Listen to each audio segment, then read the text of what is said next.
నందనవనంలో రకరకాల జంతువులు నివసించేవి.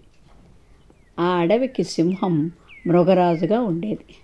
బాధ్యతలు మర్చిపోయి ఇష్టం వచ్చినట్లుగా జంతువులను వేటాడేది. ఎప్పటిలాగే ఒకరోజు జంతువులను వేటాడటానికి బయలుదేరింది. అలా దారిలో వెళ్తూ ఉండగా దాని తల మీద ఓ చెట్టు కొమ్మ పడింది.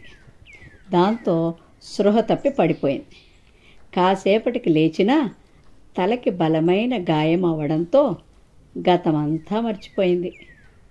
ఎప్పుడూ హడావిడిగా ఉండే మృగరాజు చుట్టుపక్కల ఉన్న జంతువులని ఏమీ అనకుండా ఓ చోటకు వెళ్ళి కూర్చుంది.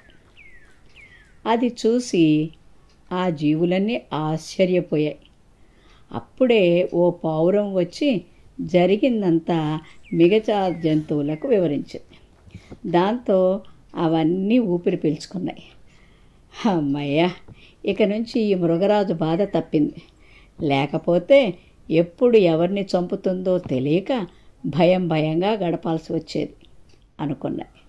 అప్పుడే అక్కడికి వచ్చిన ఎలుగుబంటి, ఈ మృగరాజు ఇన్ని రోజులు మనందరినీ ఎంత ఇబ్బంది పెట్టింది, బతిమాలినా వినకుండా చిన్న చిన్న పిల్లల్ని కూడా చంపేసింది. ఇప్పుడు దీన్ని కొట్టినా ఏమీ అనదు, కాబట్టి మనందరం కలిసి కొడదాం అంది. ఆ మాటలు విని మిగతా జంతువులు, వద్దు మిత్రమా, ఇప్పుడు మన ప్రాణాలకేం ప్రమాదం లేదు కదా అన్నాయి. అయినా వినకుండా పెద్ద కర్ర తీసుకొచ్చి మృగరాజు తల మీద గట్టిగా కొట్టేసింది ఎలుగు. ఆ దెబ్బకు మళ్ళీ సింహానికి గతం గుర్తుకొచ్చి గర్జిస్తూ జంతువుల మీదకు దూకింది. ఇలా ఎలుగు తొందరపాటుకు మొదటికే మోసం తీసుకొచ్చింది.